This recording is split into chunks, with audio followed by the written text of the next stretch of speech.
कक्षा 11 बा के विद्यार्थी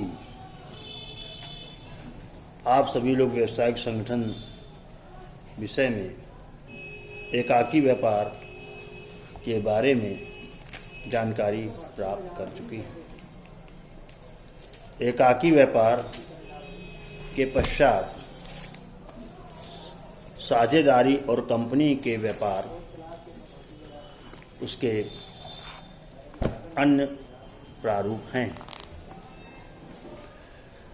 साझेदारी का अर्थ सामान्य बोलचाल की भाषा में विशिष्ट गुणों वाले व्यक्तियों के समूह के सामूहिक संगठन को साझेदारी कहते हैं। व्यापार में एकाकी व्यवसाय जो है उसमें अनेक दोष हैं। उन दोषों को पूरा करने के लिए व्यावसायिक संगठन के अन्य प्रारूप साझेदारी पर विचार किया जाता है। एकाकी व्यापार के दोष जैसे कि सीमित पूंजी का होना, सीमित प्रबंध चातुर्य, असीमित उत्तरदायित्व, अस्थायी अस्तित्व, अनुपस्थित में क्षति, उतावले निर्णय, सीमित साख योग्यता, सीमित व्यापार क्षेत्र, बढ़ते हुए व्यापार की समस्याएं के दृष्टिगत इनके समाधान स्वरूप अन्य व्यावसायिक संगठन के प्रारूप पर जब विचार किया जाता है तो साझेदारी संगठन की आवश्यकता महसूस होती है। इसमें जोखिम का बंटवारा हो जाता है तो वहीं दूसरी ओर लाभ का भी बंटवारा होता है। भारतवर्ष में साझेदारी अधिनियम 1932 लागू है। साझेदारी की परिभाषा के अंतर्गत साझेदारी दो अथवा दो से अधिक व्यक्तियों का एक ऐच्छिक संघ है जिसके सदस्य किसी विशिष्ट समुदाय के हैं, विशिष्ट व्यवसाय को करने एवं उसके लाभ हानि को आपस में बांटने का अनुबंध करते हैं।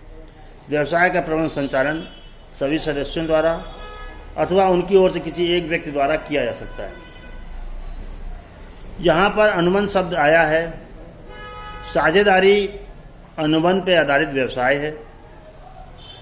समस्त सदस्यों को, फर्म के समस्त सदस्यों को अनुबंध की शर्तें माननी होती हैं या यूँ कहें मानना बाध्यकारी है। साझेदारी में दो या दो से अधिक व्यक्ति होने चाहिए। साझेदारों के मध्य आपसी अनुबंध वैध होना चाहिए। वैध व्यापार क्षेत्र का होना चाहिए। ऐसा कोई भी अनुबंध ना करिए जो गैर कानूनी व्यापार से संबंधित हो, साझेदारी नहीं कहा जाएगा। व्यापार का उद्देश्य लाभ कमाना होना चाहिए। ये हर जगह लागू है। यदि लाभ कमाना उद्देश्य नहीं है तो फिर आप समाज सेवा कर रहे हैं। समाज सेवी संस्थाएं मानी जाएंगी, व्यापार नहीं माना जाएगा। व्यवसाय का संचालन सबके द्वारा अथवा उनकी सहमत से किसी एक के द्वारा होना चाहिए, लेकिन इसमें भी असीमित उत्तरदायित्व होता है। साझेदार और फर्म एक दूसरे से पृथक नहीं है। फर्म का निश्चित नाम होना चाहिए। हितों के हस्तांतरण पर रोक है। अत्यंत सद्भाव, सद्विश्वास का प्रसंविदा। साझेदार एक दूसरे के प्रति विश्वास, सद्भावना रखते हैं। आपस में कर्तव्यपरायण और निष्ठावान होते हैं। तभी सभी के मध्य फर्म का हित सर्वोपरि माना जाता है। उन्हें आपस में कभी विश्वासघात नहीं करना चाहिए, नहीं व्यापार नहीं चल पाएगा। व्यापार को चलाए रखने के लिए यानी फर्म को चलाए रखने के लिए परस्पर सहयोग आवश्यक है।